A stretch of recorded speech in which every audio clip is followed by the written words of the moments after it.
প্রস্তুতি আমাদের মানিক মিয়া এভিনিউয়ে যে ঐতিহাসিক তরুণদের যে একটা মিলন মেলা এবং নতুন একটি দলের যে আত্মপ্রকাশ ঘটতে যাচ্ছে, বাংলাদেশের মানুষের দীর্ঘদিনের আকাঙ্ক্ষিত বহুল প্রতীক্ষিত যে সময়, সেই সময়ের আজকে মাহেন্দ্রক্ষণ ঘটতে যাচ্ছে আজকে জুমার নামাজের পরেই।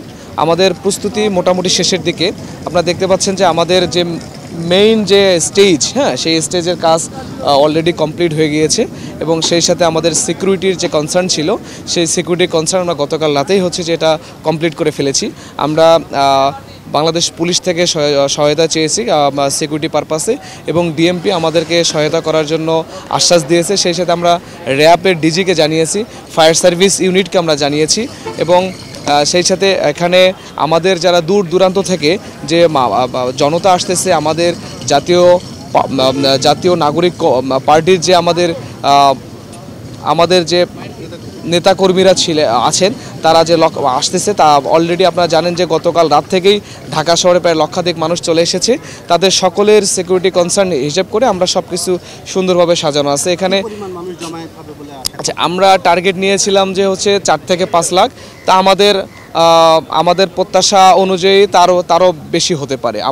এটাই এখন বেশি আমাদের প্রত্যাশা, কারণ আমাদের চেয়ে বাংলাদেশের মানুষ এটা নিয়ে উৎসাহ অনেক বেশি এই নতুন দলকে নিয়ে। যেই রাজনৈতিক বন্দোবস্তের কথা বলছিলাম এতদিন, এবং যেটা জনমানুষের একটা আকাঙ্ক্ষা ছিল, জনমানুষ চাচ্ছিল যে এরকম একটা নতুন রাজনৈতিক দল আসুক এবং তরুণদের নেতৃত্বে একটা দল আসুক, আমাদের মনে হয় সেই আশাটা আজকে পূরণ হতে যাচ্ছে।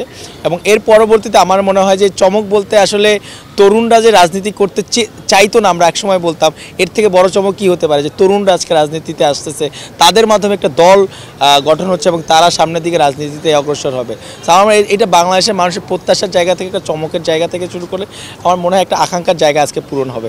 এর পরবর্তীতে আমরা যেটা বলতে চাচ্ছি সেটা হচ্ছে যে আমাদের যেই প্রস্তুতির যে জায়গাটা, আমাদের সারা বাংলাদেশ থেকেই অনেক মানুষ আমাদের এখানে জয়েন করবে, লক্ষাধিক মানুষের জনসমাগম আমরা আশা করছি। এর পাশাপাশি আমাদের দেশের বাইরে থেকে অনেক শুভাকাঙ্ক্ষী থেকে শুরু করে আমাদের প্রবাসী ভাই বোনেরা যারা আছেন, তারাও আমাদের সাথে কানেক্টেড হবে, অনলাইনের মাধ্যমে, ফেসবুকের মাধ্যমে আমাদের সাথে যুক্ত হবেন। তো আমরা আশা করছি যে আগামী দিনের যেই রাজনীতির কথা আমরা এতদিন বলছিলাম, সেটা আসলে একটা রূপ দেখতে পাচ্ছে এবং আমরা আশা করি এটা নিয়ে আমরা আগামী দিনে এগিয়ে যাব। দুইটা দায়িত্বে আছি। একটা হচ্ছে আমরা যে ইনভাইটেশন করেছি আত্মপ্রকাশ প্রোগ্রামের, গতকাল পর্যন্ত আমরা দেশের 53টা রাজনৈতিক দলকে টাচ করতে পেরেছি এবং আপনারা জানেন বেগম খালেদা জিয়া এবং তারেক রহমান তারাও আমাদের ইনভাইটেশন এতে অনলাইনে যুক্ত হয়ে আমাদের এই আত্মপ্রকাশকে অভিনন্দন জানিয়েছেন।